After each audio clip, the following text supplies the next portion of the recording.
Okay, so another emotional chapter. Chapter 30, Tidbit's farewell. Very emotionally sad, super sad, crazy sad, scary sad. I'm holding up this pillow because it's so sad that we have to look at something not sad, which is the poop emoji pillow that I was given 3 years ago for my birthday. I don't know if that's good enough, but it's going to have to work. Okay, chapter 30, Tidbit's farewell. Polly shook herself awake as she heard the voices outside the smokehouse. Sunlight filtered through the slats of the wooden structure. Isabel will recover quickly from the trauma of having a stillborn baby, she heard Mr. Derby say. Already she has spoke of us having another child. Okay, this is a lie. Obviously the baby was never stillborn, and probably the last thing that Isabel wants to do is have another baby with this evil devil in the flesh man known as Mr. Derby. But the reason why he's saying this is because when the Dr. Hoskins goes back to town, he wants everybody at the market and at the neighboring plantations and just literally everyone to think that this baby was stillborn, because if the news gets out that his 18-year-old beautiful wife cheated on him with a black man, a slave man, it will completely ruin his reputation. And we know from the beginning that he's a very overly confident, cocky man, and the last thing that he would want to happen would be his ruining of his reputations. It's a strike to his ego. Just like his son, he's very egotistical. So he's kind of just saying to Dr. Hoskins, it was a stillborn, right? That's the story that we're going to tell, right? Like that. The doctor's voice sounded unconvinced. Oh, yes, of course. Make sure she gets plenty of rest. Oh, I intend to keep a close eye on her, Mr. Derby replied, his voice laced with barbs. Polly poked Amari, who was still asleep on Teeny's shoulder. Startled, Amari looked around in fear. Teeny, who perhaps had not slept at all, was whispering to Tidbit, You remember all the stories that I told you about my mother and the Ashanti tribe and the monkey and the spider stories? She asked the boy with desperation in her voice. Yes'm, the boy replied, sounding as if he wasn't sure why his mother was telling them all this now. You remember the drums that we talked about like thunder? And the sun that shone like copper over the valley? You remember what I told you about my mama and how she grabbed a piece of her own mother to take with her? Polly heard Teeny saying. Yes, Mama, I remembers, Tidbit said, a whispering dread in his voice. You take this piece of kent cloth, you hear, boy? Keep it safe, 'cause all my memories be tucked in it. You promise me that you'll never forget? She asked him plaintively as he hugged him close to her. Polly watched her tie a leather string around the boy's neck. A tiny leather pouch hung from it. Teeny tucked a colored piece of fabric into the packet and closed it tightly with a drawstring.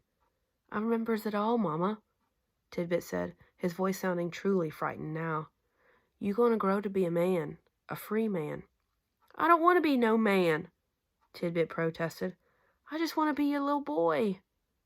You're always gonna be my baby boy, Teeny said, although her voice was thick with grief. Always. Polly thought back painfully to the night that her mother had died, and how she had whispered to Polly with a last bit of strength, You make yourself a lady, you hear, my darling? I will always be with you. Polly knew that Teeny's heart felt as if it were being slashed into pieces. You gonna go with us, Mama? The child asked. Oh, I'll be along directly. Teeny lied. You stay close to Mina and Polly till I gets there, you hear? The boy agreed quietly, but he seemed to sense that something was wrong because he started crying. You mind them and you do what they says, you hear? Yes'm, Tidbit replied in a small voice. They all heard the lock being removed, and the bright sun shone in like a harsh surprise after the darkness of the smokehouse all night. Mr. Derby stood outside the door and called to them. Come on out of there now. You have a long journey ahead of you, and Teeny, I expect to have breakfast on the table in half of an hour. Yes, sir, she replied sullenly as she emerged from the small room. Teeny squeezed Tidbit's small hand tightly into hers. Amari and Polly came out next, blinking in the bright sunlight. When Amari reached for Polly's hand, Polly took it. The wagon stood hitched and ready. Dr. Hoskins sat on the seat, looking straight ahead, not at the hapless group standing near the wagon. Clay was nowhere to be seen. "My son is ill," Mr. Derby said to the doctor, "so I'll entrust you to the transactions for the sale of these 3. The doctor nodded silently. Polly and Amari exchanged looks. Evidently, Teeny's seeds had been effective. "Would you like me to check on the young Clay before I leave?" Dr. Hoskins asked half-heartedly. "No, I believe that he just drank too much wine. He'll sleep it off." Dr. Hoskins looked relieved. "I'll make sure that your money from the sale of these 3 is safely delivered to you by courier from the Charlestown. He will return with your wagon." "Ah, it's good riddance to the lot of 'em," Mr. Derby replied, a look of disgust on his face. To the frightened group in front of them, he yelled, "Get in the wagon, and be quick about it." Polly climbed in first. "Yes, sir," she whispered. It was the same wagon that she and Amari had arrived in. Amari climbed in behind her. "Mina, take this child," Mr. Derby commanded, and he grabbed Tidbit from Teeny and slung the boy into the wagon behind Amari. Teeny exploded in grief. "Don't take my baby. He my onlyest child. Oh, Lord, please don't take my baby away from me." Tidbit, seeing that his mother was so upset, began to wail, reaching for her and trying to squirm out of Amari's arm. Hush Puppy barked frantically, adding to the uproar. Mr. Derby, his face red, slashed the dog with his whip. It ran yelping towards the rice fields. Mr. Derby then stung Teeny with the whip as well. "Get to your kitchen and get to your duties. You have no more business here." He pushed her in the direction of the kitchen, but she continued to scream and protest, inconsolable. Polly huddled in the wagon, wishing that she knew a way to vent the anger that she needed to expel, but she was helpless as others. "I believe it best if I leave quickly," Dr. Hoskins said over the noise. "Oh, I agree," Mr. Derby replied. He smacked the horse on the rump. It whined and began to amble on its way. The doctor directed the wagon towards the road. Tidbit shrieked as he realized that he was really being taken away from his mother. Teeny fell to the ground, yelling her grief into the sky. Mr. Derby whipped her again and again and pulled her to her feet. He half dragged and half walked her back to the kitchen.